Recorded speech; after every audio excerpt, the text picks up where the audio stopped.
Let's start with Carter Starocci and Parker Kakaisen. There is not much that separates these two. There really isn't. The last time these two met was at the NWCA All-Star Classic, where Starocci and Kakaisen went to sudden victory. It would not surprise me if this one goes to tiebreaker this time around, because neither wrestler is going to be extremely aggressive. Kakaisen knows what's on the line here. He knows what he's standing in the way of, but he's also looking to be a multi-NCAA champion. He's the defending champion at 184. Starocci's the defending champion, the four-time defending champion at 174, but he has that fifth NCAA title that he's going after here. This was something I pointed out in another live show.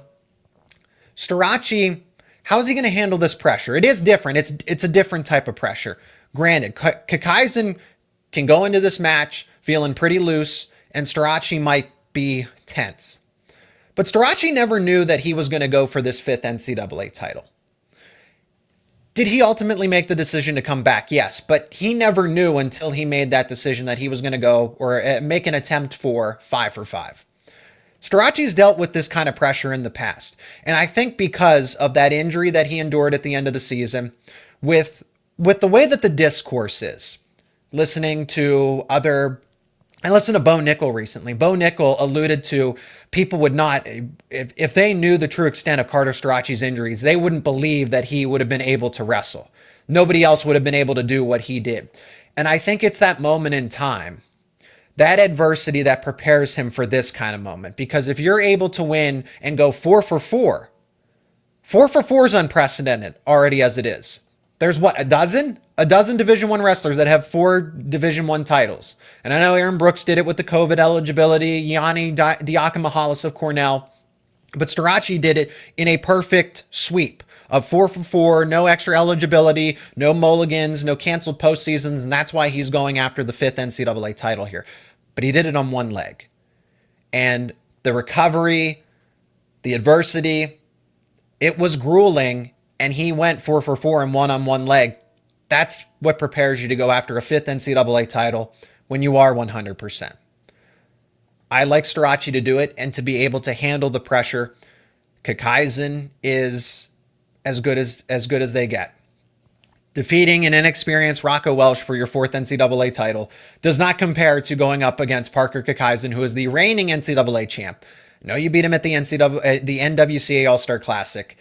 Kakaisen's going to be ready. Kakaisen has been building for this moment. I think it's going to go to tiebreaker. If you're Starocci, I don't think you look to win it in tiebreaker. If you can, try to make it so you win in regulation or win in sudden victory. I would not want it to go to tiebreaker because we saw how the Bo Bartlett-Jesse Mendez match went. Can you outlast Parker Kakaisen? That's just so. Maybe you do want it to go to tiebreaker. As I kind of process this through, do you have more stamina? Do you have more endurance? Are you able to outlast Parker Kakaisen? Maybe you can handle it in tiebreaker. I just think of the strength and Parker Kakaisen's ability to ride, but Starocci has that too. I just think about, from Kakaisen's perspective, what's going to play into his strengths. And I think Starocci wins this one on their feet. That's the way that Starocci's best suited to handle that. If it goes into riding, tiebreaker, then it's a little bit of a different story, but it's not because one's overmatched against the other. Give me Carter Starocci to make history, 5th NCAA title.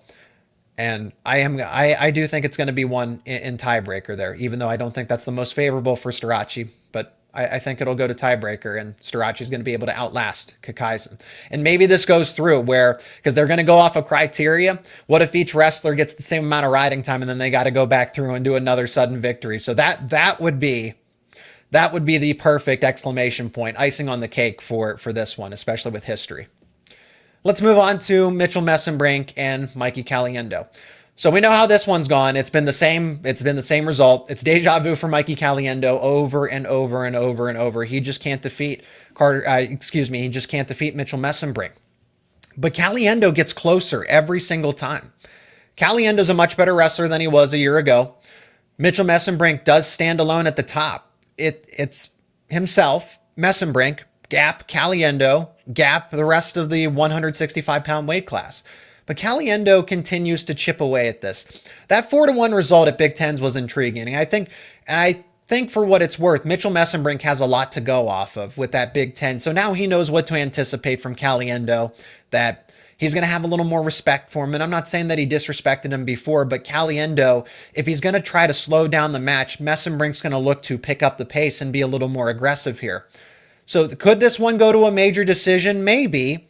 I think it's a decisive victory. I think Mesenbrink's able to get a couple of takedowns. Maybe Caliendo gets a takedown as well. So it kind of teeters around that 6 to 8 point margin. But I like Mesenbrink again. And fortunately, he knows what Caliendo is going to try to throw at him, where he can make the adjustments. So that Big Ten result, that Big Ten championship, is more important than maybe people think about. Not just the only matchups, but the previous matchups. But now you have that, and you know what Caliendo is going to do. Caliendo doesn't have that element of surprise to an extent. And Josh Barr and Stephen Buchanan. Josh Barr is not a massive underdog here. He has just as much of a fighter's chance in this one against Buchanan. That one wasn't far off the first time around in the Bryce Jordan Center. Buchanan won the previous match 5-1 the last time that they met. But Barr was very close. If he had ridden Buchanan for another 10, 15 seconds, that's a completely different matchup. So you know what mistake to avoid. Buchanan had the riding time point, and then that changes from, okay, you can go to sudden victory here with another takedown, to you got to find a way to take down, cut him, take down, and that's how you win. But Barr has been, I've seen Barr even with the leg injury. I don't even think it's an injury anymore, but he's adjusted so well since having the injury default out of Big Tens. Barr looks stronger than ever, faster than ever, smarter than ever. Went right away at Cardenas, was able to overpower him. When Cardenas looked like he was in a good position, Barr was able to go push through and ultimately get the takedown. Barr has a chance. I look at this as a coin flip. Stephen Buchanan's the veteran, but Barr's in the same position where Luke Lilladall's only going to get better, right? These young wrestlers that are in Penn State's lineup, they are only going to get better. And Josh Barr, I've said that about him for the longest time. We knew that he was an NCAA title contender back when he had the match against Michael Beard the first time around back in December. Because if Barr was doing that, if Barr was majoring All-American potential wrestlers earlier in the season, then that means he was only going to get better along the way. This is the best version of Josh Barr. Stephen Buchanan, Stephen Buchanan is what he is. He's an elite wrestler. He's top tier. He ended up knocking out AJ Ferrari to get there, but this is a coin flip. It would not surprise me one way or another. I'd like to side with Josh Barr because I like just how much he's gotten better over the past weeks, and that the injury isn't lingering. The left leg is not bothering him. That he really does have a strong chance to beat Buchanan, but it wouldn't surprise me one way or another. If Buchanan wins, he does. If Barr wins, he does. It's going to be close one way or another. It's not going to be multiple takedowns. All these matchups, I think, are for the most part going to be low scoring, except for Mitchell Mesenbrink and Caliendo. I think there's going to be a little more offense there. So I also do want to find all of I want to get everybody all the championship bouts there, and also the team standings too. So Penn State Wrestling is in the lead. They won a national title. 12th under Cale Sanderson, 13th in program history, and 4th in a row. That is 4 consecutive titles, 12 of the last 14. 12 of the last 14 have gone to Penn State. Penn State has 169. Nebraska has 109. Oklahoma State has 94.5. Iowa has 77. And Minnesota has 51.5. So I would like to point that out again, that this Penn State team had better competition that they went up against and are still in a spot to break the scoring record. Cornell had 72 points last year. That was 72.5, not to split hairs, but 72.5. Penn State had 100 points ahead of second place. Nebraska, Oklahoma State, and Iowa all scored more than last year's second place finisher. So Penn State is going to get 10 out of 10 All-Americans, finish with the scoring record most likely. I would like to say that I would like to predict that they're going to break the scoring record here and get at least one champion.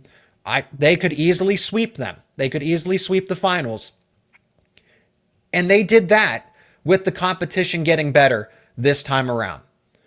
So this team really does have a case that they are the best in NCAA history.